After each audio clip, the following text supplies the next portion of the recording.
Hello everyone. আমি Abrar Hasan, KUET CSC 18 batch. তো এই ভিডিওর টপিক হচ্ছে CV suggestion for CSC fresh graduates. তো আমরা যখন গ্র্যাজুয়েশন শেষ করি অথবা গ্র্যাজুয়েশনের মাঝে আমরা কোথাও ইন্টার্নশিপের জন্য অ্যাপ্লাই করি, তো এইটার জন্য আমাদের বেসিক যে জিনিসটা দরকার হয় সে একটা সিভি দরকার হয়। তো আমরা গ্র্যাজুয়েশনের পরে এই সিভি রিলেটেড জিনিসগুলোতে খুব বেশি এক্সপিরিয়েন্স না থাকার কারণে আমাদের সিভি গুলোর মধ্যে আমরা কিছু কমন মিস্টেক করি।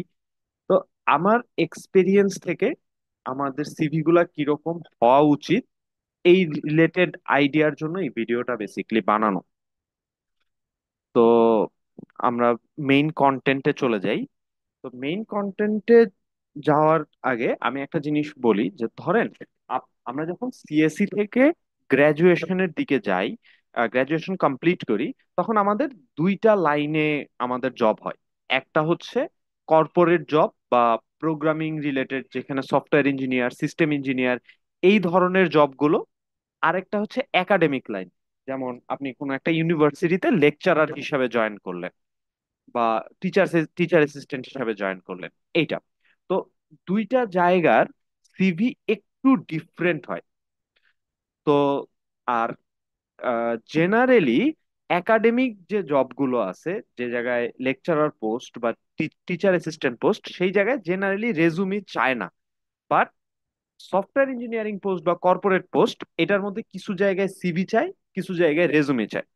তো আপনার গ্র্যাজুয়েশনের আগে এই তিনটা আইটেম বা এই তিনটা ফাইল আমার মতে আপনার অলরেডি বানায় ফেলা উচিত। তো ওকে, আমরা দেখি যে সিভি গুলা কিরকম হওয়া উচিত। আমি আমার সিভিটার এক্সপ্লেইন করতেছি আর কি। ফার্স্টলি আপনি এইখানে আপনার নাম দিবেন, এবং দুই নাম্বার জিনিস, এই যে এই জায়গায় আমি আমার অ্যাড্রেসটা দিছি। যদি আপনার জবটা সিলেটে হয় তাইলে এইখানে আপনি সিলেটের অ্যাড্রেস দিবেন। যদি এই জব আপনার জবটা ঢাকার হয় বা জব জব কোম্পানি যে কোম্পানিটা আছে বা যে ইউনিভার্সিটিটা আছে সেটা যদি ঢাকা হয়, তাহলে এইখানে আপনি ঢাকার কোনো একটা অ্যাড্রেস দিবেন। ধরেন আপনি মেসে থাকতেছেন, অথবা আপনার কোনো রিলেটিভের বাসা আছে ঢাকায়, বা যাই থাকুক, এইখানে আপনি ঢাকার অ্যাড্রেস দিবেন আর কি। যদি আপনার জব জবের যে লোকেশনটা সেটা খুলনায় হয়, তাহলে আপনি এখানে খুলনার অ্যাড্রেস দিবেন। এইটার কারণটা হচ্ছে যখন আপনি একটা কোম্পানিতে বা কোনো একটা ইউনিভার্সিটিতে অ্যাপ্লাই করেন, দে ওয়ান্ট টু নো যে আপনি অনেক দিন তাদের এই কর্পোরেশনটার মধ্যে স্টে করবেন কিনা। যখন আপনার বাসাটা অনেক দূরে হয়, তখন তার অনেক সময় দে থিঙ্ক যে আপনি এত দূরে তো আসবেন না, তো আপনার সিভিটা রিজেক্ট হয়ে যাওয়ার চান্স থাকে। আপনি এইখানে এই জিনিসটা ইয়া করবেন। দেন এখানে পার্সোনাল ফোন নাম্বারটা দিবেন, এবং একটা অল্টারনেটিভ ফোন নাম্বার দিবেন। এটার রিজন হচ্ছে পার্সোনাল ফোন নাম্বারটা টেলিটক না দেওয়াই ভালো। টেলিটকে অনেক সময় কল ঢুকে ঢুকে না। বাট আমার টেলিটক নাম্বারটা অ্যাক্টিভ, সো আমি এখানে টেলিটক নাম্বার দিছি। দেন একটা ইমেইল নাম্বার দিবেন। এই নাম্বারগুলো যেন অ্যাক্টিভ থাকে এবং ইমেইলটা যেন অ্যাক্টিভ থাকে, ওরা কিন্তু আপনার সাথে এই ইমেইলে কন্ট্যাক্ট করবে। এরপরে আপনার গিটহাব অ্যাকাউন্ট, আমার একটা ইউটিউব লিংক আছে, ইউটিউব চ্যানেল আছে, সো আমি ইউটিউব চ্যানেল দিছি, এবং একটা লিঙ্কডইন অ্যাকাউন্ট আমি দিছি। এইখানে একটা জিনিস দেখেন, আমি কিন্তু তিনটা জিনিস একদম আলাদা আলাদা করে লিংক হিসাবে দিছি। এই আমি কিন্তু চাইলে এইটাকে হাইপার লিংক করে দিতে পারতাম, আমি এটা দেই নাই। এটার কারণটা হচ্ছে আপনি যখন একাডেমিক লাইনে বা লেকচারার পোস্টে অ্যাপ্লাই করতে যাবেন, তখন অনেক সময় দেখবেন আপনাকে অফলাইন সিভি জমা দিতে হবে। ঠিক আছে? তো যখন আপনি অফলাইন সিভি জমা দেন, তখন এইটাতে যদি জাস্ট একটা হাইপার লিংক করেন, তখন আপনি যখন প্রিন্ট করবেন, ওরা কিন্তু এই লিঙ্কডইন প্রোফাইলটা আর পাবে না, এই ইউটিউব প্রোফাইলটা আর পাবে না। সো যখন আপনি অফলাইন কোন একটা সিভি জমা দিবেন, তখন আপনি কিন্তু এটা মাস্ট বি এইরকম করে পুরো লিঙ্কটা লিখে দিবেন আর কি। ঠিক আছে? আর যখন আমি সফটওয়্যার ইঞ্জিনিয়ারিং পোস্টের সিভিটা দেখাবো, তখন দেখবেন যে এগুলো হাইপার লিঙ্ক করে দিছি আমি। ওকে, ওইটা আমি এক্সপ্লেন করবো একটু পরে। সো তো এই এইখানে, এবং যখন আপনি একটা স্ট্র্যাটেজি বলি, যখন আপনি একাডেমিক লাইনে কোনো একটা জবের জন্য অ্যাপ্লাই করতেছেন, lecturer post, they want to see আপনার মানে হরাইজনটা কত বেশি, আপনি কত কিছু পারেন। সেটা ছোট থেকে ছোট জিনিস হতে পারে, বাট আপনার স্কিল সেট কত বেশি, বা আপনি, আপনাকে বেসিকলি দেখাইতে হবে যে আপনি অনেক কিছু পারেন। ঠিক আছে? সো এই কারণে আপনি এই সিভির মধ্যে দেখবেন আমি অনেক ছোট থেকে ছোট জিনিস বাট অ্যাজ অ্যাচিভমেন্ট আমি এখানে দেখাইছি। ঠিক আছে? এই জিনিসগুলা আপনার কখনো সফটওয়্যার ইঞ্জিনিয়ারিং সিভির মধ্যে আপনি দেখাবেন না। ওকে? তো এইখানে আমি একটা ক্যারিয়ার অবজেক্টিভ লিখছি, এইটা লেখা উচিত আর কি। আমার এটা, আপনারা যদি কারো মানে ক্যারিয়ার অবজেক্টিভ লিখতে পেইন লাগে, আপনি চ্যাট জিপিটিতে আপনার জবের একটু কনটেক্সট বুঝাবেন, বুঝায় অবজেক্টিভ দিবেন এবং শর্ট অবজেক্টিভ এখানে লিখবেন। 2 নাম্বার হচ্ছে এরপরে আসতেছিল এডুকেশন। এডুকেশনে আমি এই যে এইরকম করে লিখছি, সিজিপিএ লিখছি। আর এইখানে আমার কবে থেকে কবে এটা আমি লিখছি, তারপরে এই এরকম করে দিছি। এইখানে একটা স্ট্র্যাটেজি বলি। ধরেন আপনার সিজিপিএটা একটু কোনো কারণে লো, ঠিক আছে, তাহলে আপনি এখানে কোথাও সিজিপিএটা লিখবেন না, একদম লিখবেনই না, এটার মধ্যেও লিখবেন না, এটার মধ্যেও লিখবেন না। আবার ধরেন আপনার সিজিপিএটা অনেক ভালো, 3.8, 3.9 বা আরো বেশি, তখন আপনি সিজিপিএটা একটু বোল্ড করে দিবেন, বুঝছেন, একটু বড় করে দিবেন। সো আপনার আপনার কাছে যাই আছে আপনি এটা শো অফ করেন। এরপরে আসতেছে হলো পাবলিকেশন। দেখেন, আমি এডুকেশনের পরেই কিন্তু পাবলিকেশন সেকশনটা রাখছি। এইটার রিজন হচ্ছে আপনি যখন একটা একাডেমিক লাইনে যাবেন, অবশ্যই তারা ফার্স্ট প্রিফার করে এডুকেশন, এবং এরপরে আপনার কতগুলো পাবলিকেশন আছে এবং কি ধরনের পাবলিকেশন আছে।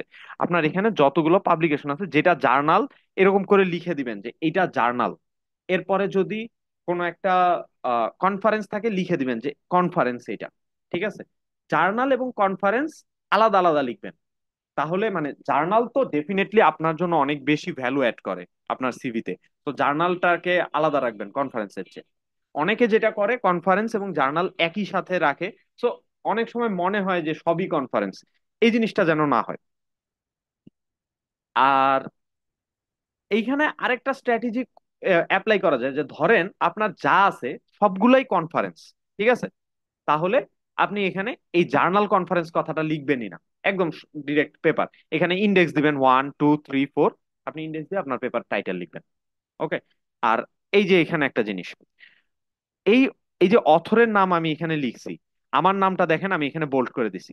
ডেফিনেটলি এই জিনিসটা করবেন, আপনার নাম, সেটা আপনার লাস্ট অথর হোক, ফার্স্ট অথর হোক, থার্ড অথর হোক, আপনার নাম কিন্তু এখানে বোল্ড করে দিবেন, এটা দিতে হয়। এরপরে দেখেন স্কলারশিপ অ্যান্ড অ্যাওয়ার্ডস। আমরা এই জায়গাটার মধ্যে অনেকটা ইনফেরিয়রিটি কমপ্লেক্সে ভুগি, যে ছোট অ্যাওয়ার্ড এটা দিব কি দিব না। অবশ্যই দিবেন। একাডেমিক সিভি যেগুলা, আপনার যত অ্যাওয়ার্ড আছে আপনি এই জিনিসগুলা আপনার সিভিতে শো করবেন। দেখেন, আমি, আপনার ডিনস অ্যাওয়ার্ড যেগুলো আছে এটা দিবেন। আমি ফ্রেশার্স লিগ ডিবেটে একসময় চ্যাম্পিয়ন হয়েছি, আমি এটা দিছি। আমি গভর্নমেন্ট স্কলারশিপের গুলা দিছি, গভর্নমেন্ট স্কলারশিপ দিছি। আমি স্কুলে ডিবেট করতাম, এই ডিবেটের আইডিয়া গুলা দিছি। সো এই জিনিসগুলো আপনি, যা যা অ্যাচিভমেন্ট আপনার আছে, এই অ্যাচিভমেন্ট গুলো আপনি দিবেন এইখানে। এরপর আপনি কিসের উপর থিসিস করছেন, আপনার একাডেমিক প্রজেক্ট গুলা কি কি। ওকে? এই প্রজেক্ট গুলা দেখেন, প্রজেক্ট গুলা কিন্তু আমি হাইপার লিঙ্ক করে দিছি, কারণ প্রজেক্ট ওরা আসলে খুব বেশি ওভাবে দেখবে না, ওরা দেখবে এই যে প্রজেক্টের নিচে একটা ডেসক্রিপশন আপনি লিখছেন, এইটা কিন্তু ওরা পড়ে দেখতে পারে। যদি আর তারা প্রজেক্ট বেস কোনো, বা মানে অনেক সময় দেখে যে সিভিটা, আচ্ছা সে এই টিচার যে আমি নিব, সে কি একাডেমিক প্রজেক্ট কতটুকু কি করছে। সো আপনি এইখানে একটা ভালো একটু এক্সপ্লেনেশন দিবেন। আর এই জায়গাটার মধ্যে কিছু ট্যাগ দিয়ে দিবেন যে এটার মধ্যে কি কি প্রজেক্ট আপনি ইউজ করছেন। ওকে? তো এইখানে আমি যা যা প্রজেক্ট আমার আছে আমি সবগুলাই দিছি। এইটা হলো আমার একটা মেশিন লার্নিং এর প্রজেক্ট, এটা এআই এর প্রজেক্ট, এটা কম্পাইলার প্রজেক্ট, এটা আইওএস ডেটাবেজ। এইখানে প্রজেক্টের খুব একটা অর্ডার আপনি মেনটেন না করলেও চলে, কিন্তু যখন আপনি সফটওয়্যার ইঞ্জিনিয়ারিং এ যাবেন, তখন আপনার এই প্রজেক্টের অর্ডার কিন্তু মেনটেন করতে হবে। সফটওয়্যার ইঞ্জিনিয়ারিং এরটা আমি একটু পরে বলতেছি। এরপরে আসতেছে ল্যাঙ্গুয়েজ প্রফিসিয়েন্সি। এইটা আপনি মাস্ট দিবেন আপনার সিভির মধ্যে, এবং লিখবেন যে আপনি দুইটাতেই প্রফিসিয়েন্ট। আপনি যদি লিখেন, ধরেন আপনার ইংলিশ স্কিল একটু উইক, ঠিক আছে, আপনি লিখলেন যে উইক ইন ইংলিশ বা ইন্টারমিডিয়েট ইন ইংলিশ, তাহলে কিন্তু আপনার সিভি রিজেক্ট হওয়ার চান্স থাকে। আপনি কেন লিখবেন? আপনি যখন গ্রাজুয়েশন করবেন আপনাকে একটা ইংলিশ প্রফিসিয়েন্সি সার্টিফিকেট দিবে, যে ইউনিভার্সিটি থেকে আপনি ইয়া করেন, স্পেশালি কুয়েট থেকে দেয়। সেখানে আপনি লেখা থাকে যে আপনি প্রফিসিয়েন্ট ইন ইংলিশ। যদি আপনার কাছে ইংলিশ প্রফিসিয়েন্সি সার্টিফিকেট থাকে, তাহলে তো আপনি ডেফিনেটলি, সে বলতেছে আপনি প্রফিসিয়েন্ট ইন ইংলিশ, তাহলে আপনি ইন্টারমিডিয়েট লিখবেন কেন? ডেফিনেটলি এটার মধ্যে ভালো মানে লিখবেন যে ইংলিশে অনেক ভালো পারি। এরপরে এক্সট্রা কারিকুলার অ্যাক্টিভিটিস। দেখেন, আমি কুয়েট ডিবেটিং সোসাইটির মধ্যে প্রেসিডেন্ট ছিলাম। আমি স্কুলের একটা ক্লাবের প্রেসিডেন্ট ছিলাম, জেনারেল সেক্রেটারি ছিলাম। আপনি এই একাডেমিক লাইফে যেইখানে যেইটা যেটা ছিলেন, যেই ক্লাবে যেই পোস্টে ছিলেন, ধরেন আপনি একটা ক্লাবের আহ মানে সেকেন্ড ইয়ারে যে সব পোস্ট দেয়, অ্যাডমিনিস্ট্রেটিভ সেক্রেটারি বা ফিনান্স সেক্রেটারি ছিলেন, আপনি এখানে নাম দিবেন। এই জায়গাটার মধ্যে সিভিতে যেটা হয় সেটা হচ্ছে যে তারা দেখে আচ্ছা সে কতগুলো, মানে তার এরই, সে কত কত কিছু করে আসছে, অনেক বেশি, অনেক কতটুকু চার্মিং।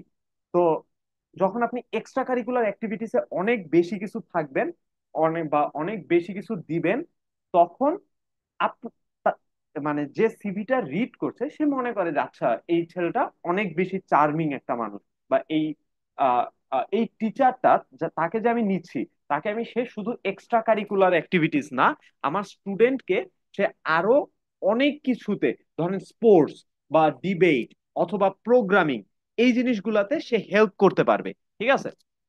তো আপনি এই জিনিসগুলা দিবেন এখানে। এরপর টেকনিক্যাল স্কিল। টেকনিক্যাল স্কিল, এই এগুলা এগুলা তো যার যে প্রোগ্রামিং স্কিল আছে, ডেটাবেস স্কিল টিল আছে। এরপর আসলো কম্পিটিটিভ প্রোগ্রামিং। কম্পিটিটিভ প্রোগ্রামিং এর মধ্যে আপনার, যদি আপনি আইসিপিসি তে পার্টিসিপেট করছেন, তারপরে আপনার অনলাইন জাজ আছে, এই অনলাইন জাজে আপনার কতগুলো সলভ আছে, আপনার 300টার জায়গায় 150টা সলভ থাকুক, 300টার জায়গায় 100টা সলভ থাকুক, আপনি অবশ্যই এই জিনিসটা এখানে দিবেন। কারণ আহ, যখন আপনারা সিএসসি থেকে আপনি একটা জবে অ্যাপ্লাই করেন, তখন তারা মানে দেখতে চায় যে আপনি সবকিছুই পারেন কিন্তু আপনি প্রোগ্রামিং পারেন না, বা তাইলে তো আপনাকে এই জায়গাতে জবটা দিবে না। সো আপনাকে দেখাইতে হবে যে আপনি অবশ্যই প্রোগ্রামিং জিনিসটা পারেন। আর এইখানে রেফারেন্স, আপনারা দুইজনের রেফারেন্স দিবেন। রেফারেন্স নেওয়ার জন্য যেই স্যারের কাছ থেকে আপনি রেফারেন্স নেবেন, সেই স্যারের সাথে একটু আগে কথা বলে নিয়েন যে স্যার, আমি আপনার নামটা রেফারেন্স দিতে চাচ্ছি, কাইন্ডলি যদি আপনি পারমিট করেন। স্যার আপনাকে পারমিট করবে, এবং রেফারেন্স জেনারেলি আপনার থিসিস সুপারভাইজার এবং আপনার অ্যাডভাইজার, এইটা হচ্ছে ট্রেডিশন। ওকে? এবং আপনি যখন কোথাও সিভি সাবমিট করবেন, অবশ্যই এটা সেভ অ্যাজ পিডিএফ হিসাবে সেভ করবেন। ঠিক আছে? কখনোই ওয়ার্ড ফাইল হিসাবে কোথাও কিন্তু সাবমিট করবেন না। ওকে? আচ্ছা, এখন আসি যে সফটওয়্যার ইঞ্জিনিয়ারিং এর সিভি কিরকম হওয়া উচিত। আহ, এইটার আগে একটা জিনিস বলি, যে আপনার একাডেমিক সিভিটা বেসিকলি যত লেন্দি হয় খুব একটা সমস্যা হয় না। আপনি, বাট স্ট্যান্ডার্ড হচ্ছে 3 পেজ করা হলো ভালো, 3 পেজ থেকে 4 পেজ, এর বেশি না। আর সফটওয়্যার ইঞ্জিনিয়ারিং এর যখন আপনি সিভি বানাবেন, ম্যাক্সিমাম 2 পেজ, 2 পেজের বেশি যেন না যায়। কারণ সফটওয়্যার, তারা জাস্ট সিভিটা উল্টায় উল্টায় সিভি রেখে দেয়। সো সফটওয়্যার ইঞ্জিনিয়ারিং সিভি কখনোই 2 পেজের বেশি বানানো যাবে না। এইখানে একটা জিনিস দেখেন, আমি কিন্তু এগুলাকে হাইপার লিঙ্ক করে দিছি। যারা জানেন না কি কিভাবে হাইপার লিঙ্ক করতে হয়, আপনি ধরেন একটা টেক্সট লিখলেন, এই যে টেক্সটটা ধরেন, এই টেক্সটটা আমি একটা লিঙ্ক অ্যাড করব। এই এই টেক্সটটা সিলেক্ট করবেন, ইনসার্ট, তারপরে লিঙ্ক। এই যে এখানে আপনি জাস্ট লিঙ্ক দিয়ে দিবেন, লিঙ্ক দিয়ে ওকে করে দিলে আপনার এটা হাইপার লিঙ্ক হয়ে যাবে, এরকম নীল হয়ে যাবে। সো এইখানে দেখেন আমি কিন্তু আর লিঙ্ক গুলা দেই নাই, এটা আমি হাইপার লিঙ্ক করে দিছি। এটার কারণ হচ্ছে সফটওয়্যার ইঞ্জিনিয়ারিং সিভি জেনারেলি তারা অনলাইনে চায়, আপনার হার্ড কপি চায় না। সো হার্ড কপি যেহেতু চায় না, আমি এটা এইভাবে দিতেই পারি, সমস্যা হবে না। ওকে, তারপরে অবজেক্টিভ, ওই আগের মতো অবজেক্টিভ লিখবেন। এডুকেশন, এডুকেশনে দেখেন আমি কিন্তু স্কুল আনি নাই। এইখানে একটা জিনিস হচ্ছে যে আপনি যদি চান যে আপনার মানে আপনার কলেজ আপনি এখানে দিবেন না, এটাও আপনি করতে পারেন। আমি অনেক জায়গায় দেখছি যে কলেজ দেয় না, শুধু ইউনিভার্সিটিতে। আমি এখানে আমার কলেজ দিছি, সমস্যা নেই। এরপরে একটা জিনিস দেখেন, এই জায়গায় আমি ডিরেক্ট কিন্তু থিসিস নিয়ে আসছি। আমি এখানে কিন্তু পাবলিকেশন একদমই আনি নাই। এইটার রিজনটা আপনি বুঝেন। যখন একটা সফটওয়্যার কোম্পানি আপনাকে রিক্রুট করতে চাচ্ছে, সে যদি দেখে আপনার অনেকগুলা রিসার্চ পাবলিকেশন আছে, অনেকগুলো মানে আপনার বাইরে যাওয়ার চান্স বা বিদেশে যাওয়ার বা হায়ার স্টাডিজ এর চান্স অনেক বেশি, মোস্ট খুবই স্বাভাবিক তারা আপনাকে রিক্রুট করবে না। এটার কারণ হলো, কারণ আপনি তো চলে যাবেন, আপনাকে আমি 1 বছর শিখাইলাম, 2 বছর শিখাইলাম, আপনি বিদেশে চলে গেলেন, তাহলে এটা তো আমার জন্য লস। তো এমন ভাবে সফটওয়্যার ইঞ্জিনিয়ারিং গুলাতে অ্যাপ্লাই করতে হয় বা সিভি বানাতে হবে, বা এবং ইন্টারভিউতেও গিয়েও এরকম করতে হবে যে ভাই আমি জীবনেও বিদেশে যাব না, আমি এইখানেই থাকবো, আমার জন্ম বাংলাদেশে, আমার পরিবারের এক ছেলে আমি বা এক মেয়ে আমি, আমি আর কোনো ভাবেই কোথাও যাব না। ঠিক আছে? সফটওয়্যার ইঞ্জিনিয়ারিং এর জবগুলোতে আপনারা এইভাবে অ্যাপ্রোচ করবেন। তো এরপরে দেখেন আমি একাডেমিক প্রজেক্ট নিয়ে আসছি। একাডেমিক প্রজেক্ট, এবং একাডেমিক প্রজেক্টে দেখেন আমি কিন্তু প্রজেক্টের সংখ্যা কমায় আনছি। হাবিজাবি প্রজেক্ট এইখানে দিবেন না। এইখানে যেটা দরকারি প্রজেক্ট, যেমন আপনার সিস্টেম প্রজেক্ট যেটা, আহ, আমার কুয়েটের থেকে যারা দেখতেছেন তারা সিএসসি জানেন যে 3-2 তে আপনাদের একটা সিস্টেম প্রজেক্ট করতে হয়, এইটা দিবেন। তারপরে এইটা এআই গেম, এইটা আপনি না দিলেও পারেন, আমি দিছি। এই যে কম্পাইলার, আচ্ছা আমার অর্ডারটা কিন্তু ঠিক নেই, কম্পাইলার পরে, কম্পাইলার আগে দিতে হয় না। এই যে দিবেন ডেটাবেজ, ডেটাবেজ এইটাকে আগে দিবেন, এইটারে এই উপরে দিবেন। তারপরে এই যে অ্যান্ড্রয়েড স্টুডিওতে যে আপনারা প্রজেক্ট করছেন, কোনো অ্যান্ড্রয়েড বা জাভা প্রজেক্ট থাকলে এটা আগে দিবেন। ওপেন জিএল রিলেটেড কোনো প্রজেক্ট থাকলে এটা আগে দিবেন। এই আইওএস রিলেটেড প্রজেক্ট এটা দিবেন আগে। এই যে প্রজেক্টটা আছে কম্পাইলার প্রজেক্ট, কম্পাইলার এবং এআই প্রজেক্ট, এইটা যদি আপনার প্রজেক্টটা খুব ভালো হয়, যে এই প্রজেক্টটা আপনি অনেক কাজ করছেন বা প্রজেক্টটা অনেক সুন্দর, তাইলে আপনি দিবেন, নাইলে আপনি দিবেন না। আমার কম্পাইলার প্রজেক্টটা একটু আমি পরিশ্রম করে কাজ করছিলাম, এই জন্য আমি এই জিনিসটা সিভিতে অ্যাড করি। না হলে আপনার কোনো দরকার নেই এই জিনিসটা অ্যাড করার। এবং সফটওয়্যার ইঞ্জিনিয়ারিং সিভিতে আজাইরা অপ্রয়োজনীয় জিনিস অ্যাড করবেন না, যেটা ধরেন আপনি পারেন না, একদিন ট্রাই করছেন বা একটা জিনিস অল্প একটু করছেন, এইটা কোনোভাবেই এটার মধ্যে অ্যাড করবেন না। মানে এগুলা থেকে কিন্তু আপনার কোশ্চেন করবে, আপনার সিভি ধরে ধরে কোশ্চেন করবে সফটওয়্যার ইঞ্জিনিয়ারিং, যে আপনি এই প্রজেক্ট করছেন, কি করছেন, এই টুল কি কাজে লাগে। ঠিক আছে? ওকে। আর এই যে ট্যাগ, এই ট্যাগ অবশ্যই দিবেন। ল্যাঙ্গুয়েজ প্রফিসিয়েন্সি দেন, সমস্যা নেই, টেকনিক্যাল স্কিল দিবেন। কম্পিটিটিভ প্রোগ্রামিং, যাদের কম্পিটিটিভ প্রোগ্রামিং অনেক ভালো, কম্পিটিটিভ প্রোগ্রামিং এর মানে প্রোগ্রামিং প্রোফাইল অনেক ভালো, আপনারা এই কম্পিটিটিভ প্রোগ্রামিং এই উপরে নিয়ে আসবেন, থিসিসের আগে এইখানে নিয়ে আসবেন। আমার প্রোগ্রামিং খারাপ না, মানে ইন্টারমিডিয়েট, এই জন্য আমি এইখানে অ্যাড করছি আর কি। ঠিক আছে? ইন্টার তো এরপরে এক্সট্রা কারিকুলার অ্যাক্টিভিটিস দিবেন, অল্প দিবেন, যত কম দেওয়া যায়। ঠিক আছে? এই স্কুলেরটা অ্যাড করার দরকার নেই, এটা অ্যাড করেন না, এটা না করাই ভালো।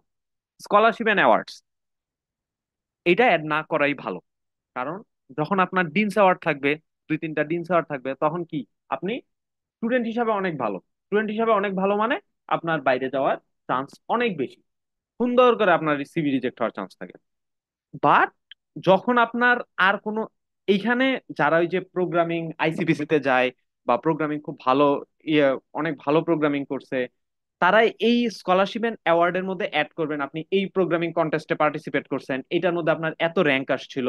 Rank what ever it is, আপনি যে পার্টিসিপেট করছেন এইটা শো করেন। এখানে শো করে দেন যে আপনার 50 র্যাঙ্ক আসছে, 60 র্যাঙ্ক আসছে, সমস্যা কি, আপনি দেন। এগুলা অ্যাড করবেন। আর আর এখন যদি আপনার কিছু না থাকে, যেমন আমি আইসিপিসি তে কখনো পার্টিসিপেট করি নাই, এখন এই জন্য আমি এটার মধ্যে ডিনস অ্যাওয়ার্ড দিয়ে রাখছি। আর রেফারেন্স তো দিবেনই। ঠিক আছে? এটা হচ্ছে সফটওয়্যার ইঞ্জিনিয়ারিং সিভির জন্য। ওকে। এবং ফাইনালি আমি যে জিনিসটা দেখাচ্ছি এটা হচ্ছে রেজুমে। রেজুমি জিনিসটা হচ্ছে এক পেজের, জাস্ট একটা পেজ থাকবে। এই এক পেজের মধ্যে আপনি একদম শর্ট, অপ্রয়োজনীয় জিনিস একটাও অ্যাড করবেন না এটার মধ্যে। এবং most of the software company ask for resume.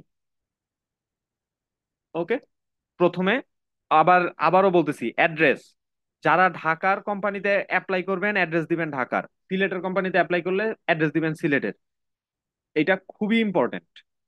এরপরে আপনি এই যে দেখেন সফটওয়্যার কোম্পানিতে লিঙ্কডইন প্রোফাইলটা সবার আগে দিবেন, তারপরে গিটহাব দিবেন, যাতে করে আর আরো যদি কিছু থাকে। ফেসবুক প্রোফাইল কোথাও অ্যাড করবেন না, ফেসবুক প্রোফাইল আপনার কোনো কাজে লাগবে না। ওকে, তারপরে এই education, area of interest. Area of ইন্টারেস্টের মধ্যে সফটওয়্যার ডেভেলপ, এটা হচ্ছে আপনি আপনার মতো সাজাবেন। আপনি যে জব, যে কোম্পানিতে অ্যাপ্লাই করতেছেন বা যেই পোস্টে অ্যাপ্লাই করতেছেন একটু গুগল করবেন, অথবা এই কোম্পানির এই রোলটা নিয়ে চ্যাট জিপিটি তে লিখবেন যে এইটার রিকোয়ারমেন্ট কি। ঠিক আছে? তো যে রিকোয়ারমেন্ট, এই রিকোয়ারমেন্ট গুলাই আপনি এরিয়া অফ ইন্টারেস্টের মধ্যে লিখবেন। এরপরে এটার রিলেভেন্ট আপনি কি কি কোর্স করছেন, এইটাও আপনি যদি চান চ্যাট জিপিটি তে দিয়েন, লিখে দিবে। ঠিক আছে? আর না হলে আপনি তো জানেন যে আপনি কি কি কোর্স করছেন এই জবের জন্য, এটা এইভাবে লিখবেন। এইটার জন্য টেকনিক্যাল স্কিল কি কি লাগবে এটা তো আপনি জব, যখন সিভি মানে ইয়াটা পড়বেন, আহ, ওই যে সার্কুলারটা পড়বেন, সার্কুলার পড়লেই তো আপনি জানবেন যে কি কি টেকনিক্যাল স্কিল লাগে। এই টেকনিক্যাল স্কিল, ধরেন আমি কোন একটা জায়গায় সিস্টেম ইঞ্জিনিয়ার পোস্টে অ্যাপ্লাই করব, তাহলে আমি এই জন্য সি সবার আগে লিখছি। কোথাও আপনার পাইথন ডেভেলপার চাইছে, তা আপনি পাইথন সবার আগে লিখবেন। Skill, problem solving, machine learning, technology, গিট, আপনি যা যা পারেন। আর এইখানে আরো অনেকে লিখে যে আপনি কি কি অপারেটিং সিস্টেম পারেন। যদি আপনি লিনাক্সে খুব ভালো হন বা আইওএস এ খুব ভালো হন, আপনি এখানে লিখবেন যে অপারেটিং সিস্টেম লিনাক্স, আইওএস, এগুলো লিখবেন, সমস্যা নেই। এরপর হলো প্রজেক্ট। এই যে দেখেন এটা হলো আমার থিসিস, আমি কিন্তু এটা প্রজেক্ট হিসাবে অ্যাড করছি। এটা সিস্টেম প্রজেক্ট। এরপরে দেখেন এই যে ডেটাবেস, এই জায়গার দেখেন এই জায়গার অর্ডারটা ঠিক আছে। আমি প্রথমে এটা আমার থিসিসটা অ্যাড করছি, তারপরে এইটা হলো সিস্টেম প্রজেক্ট অ্যাড করছি, এরপরে দেখেন ডেটাবেস প্রজেক্ট অ্যাড করছি, এরপরে আইওএস, অ্যান্ড্রয়েড, জাভা। তো এইটা মানে এই ধরনের একটা প্রজেক্ট প্রোফাইল আপনাকে শো করে যে আপনি যে কোনো ল্যাঙ্গুয়েজে খুবই কম্পিটেবল। কারণ আপনি জাভা পারেন, আইওএস পারেন, ওরাকল ডেটাবেস পারেন, আপনি পাইথন পারেন। তো তখন যে জিনিসটা হয় যে কোম্পানির মানে সিভি আপনি শর্ট লিস্টেড হবেন আর কি, শর্ট লিস্টেড হওয়ার একটা চান্স থাকে। ওকে, এরপরে রিসার্চ এক্সপিরিয়েন্স। এটা আমার এখানে আসলে মানে সফটওয়্যার কোম্পানিতে অ্যাপ্লাই করার জন্য আর কিছু ছিল না বলে আমি এখানে রিসার্চ এক্সপিরিয়েন্স দিছি। এবং আরো কিছু জায়গায়, ধরেন কিছু জায়গায় রিসার্চ ইন্টার্ন নিচ্ছিল, ঠিক আছে, এই জন্য আমি সেখানে রিসার্চ ইন্টার্ন জিনিসটা অ্যাড করছি। তো আপনার যদি এইরকম, আর ধরেন আইসিপিসি তে পার্টিসিপেট করছেন বা কোথাও কোডিং কন্টেস্টে পার্টিসিপেট করছেন, ওইটা থাকে, তাহলে আপনি এখানে অ্যাড করবেন। অ্যাওয়ার্ড এন্ড অ্যাচিভমেন্ট, দেখেন আমি ডিনস অ্যাওয়ার্ড লিখছি একদম, মানে কোনো বোল্ড করি নাই, একদম ছোট করে লিখছি।